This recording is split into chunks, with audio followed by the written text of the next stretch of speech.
Muntazam, I hope you are doing well in your life. I wanted to ask how to pay namaz, where to put hands in namaz. Put हमें इसलिए याद है कि put की first form भी put है, second form भी put है और थर्ड फॉर्म भी पुट है. तो हम जब रट्टा लगा के याद करते थे ना, अराइव्ड, रीड रेड, तो फिर उसमें हम याद करते थे पुट, तो हमें बड़ा मज़ा आता था. इसकी फर्स्ट फॉर्म भी पुट, सेकंड फॉर्म भी पुट और थर्ड फॉर्म भी पुट. मज़ा आया कि नहीं आया? तो नमाज में हाथ कहाँ बांध के नमाज पढ़नी चाहिए, खूब अच्छी तरह समझो. नमाज में हाथ कहाँ बांधे जाए, ये इतना हदीस से साबित है कि हाथ बांधने चाहिए. ये भी हदीस से साबित है कि दायां हाथ बाएं हाथ पे होगा.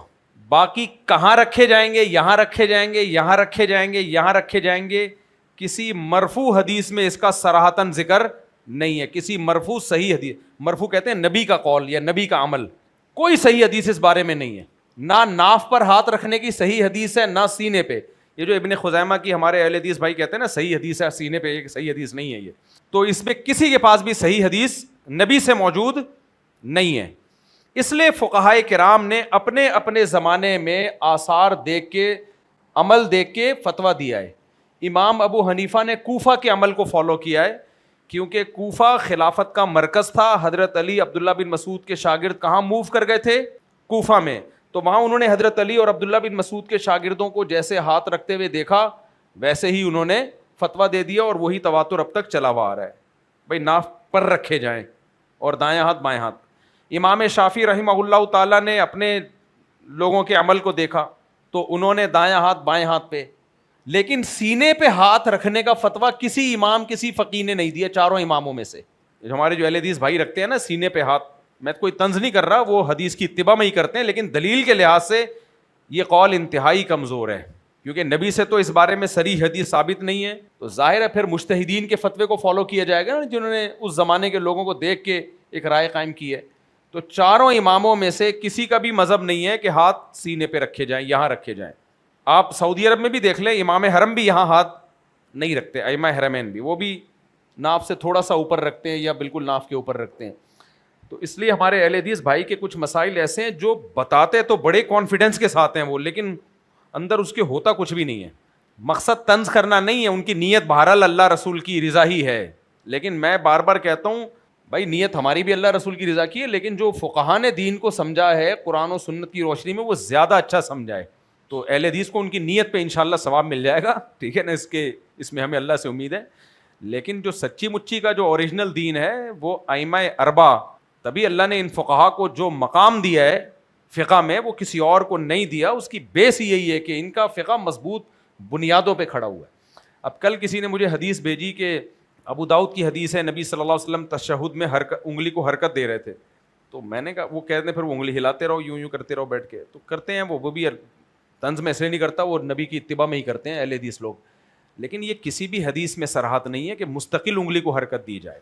काना युहर्रिकु का मतलब ला यज़ालु मुतहर्रिकन नहीं है कि कंटिन्यूसली हरकत दे रहे थे. भाई नबी ने उंगली उठाई और उंगली झुका दी, तो काना युहर्रिकु के अल्फाज सादिक आ गए कि हरकत दे रहे थे, ये थोड़ी कि मुस्तकिल दिए चले जा रहे थे. ऐसा लफ्ज़ हमें हदीस में नहीं मिलता. तो इसलिए चारों अइम्मा में से कोई भी इसका कायल नहीं है कि मुसलसल उंगली को हरकत दी जाए. और ये वैसे भी खुशू सलात के मुनाफी है, नमाज के खुशू के से खुशू खुजू नहीं रहता नमाज में, मुस्तकिल उसकी तरफ तवज्जो जाती है. तो फिर मैं बार बार कह रहा हूँ अहले हदीस की नीयत नबी की इत्तिबा ही है, लेकिन जो हदीस की जिस तरह से वो तशरीह कर रहे हैं, ये तशरीह किसी ने भी नहीं की, यानी अइम्मा अरबा में से किसी की भी नहीं है. अब फ़ौरन हमारे अहले हदीस लोग कहते हैं कुरान में कहाँ लिखा है चारों इमामों को फॉलो करना है. भाई कुरान में तो ये भी नहीं लिखा कि इमाम बुखारी को फॉलो करना है. कुछ लोग किसी चीज़ में एक्सपर्ट होते हैं तो अल्लाह उन एक्सपर्ट लोगों को उम्मत में फैला देता है ताकि उम्मत की गवाही से लोग उनको इस फील्ड में एक्सपर्ट समझें और इसमें उनकी इत्तिबा करें. जैसे पूरी उम्मत का इजमा हो गया कि इमाम बुखारी हदीस में माहिर थे, ऐसे ही पूरी उम्मत का इजमा होगा कि चारों इमाम फ़िक़ा में माहिर हैं. तो फ़िक़ी मसाइल में इन मुज्तहिदीन को फॉलो किया जाएगा. समझ में आ रही है बात? तो उनमें से किसी का भी मज़हब नहीं. गालिबन मालिकिया की एक राय है कि नफ़ी में हिलाई जाए उंगली. मालिकिया का इमाम मालिक की एक कौल हमें मिलता है कि इस तरह नफ़ी में हिलाई जाए. इस तरह मुसलसल हिलाना तो कहीं भी नहीं है. अच्छा, लोग फिर सऊदिया का हवाला देते हैं. वहाँ हमने सऊदी उलमा को देखा है, सऊदी उलमा में उतार चढ़ाव आता रहता है. سعودیہ کے جو علماء ہیں نا اس میں کچھ سلفی کبھی آگے آ جاتے ہیں میڈیا پہ تو پھر وہ ایک الگ رائے دے رہے ہوتے ہیں, کبھی جو حنابلہ ہیں وہاں کے جو صدیوں سے چلے آ رہے ہیں کبھی وہ آ جاتے ہیں. تو سعودیہ میں کوئی ایک رائے نہیں ہے, سعودی عرب میں بہت ساری آرائیں ہیں علماء کی.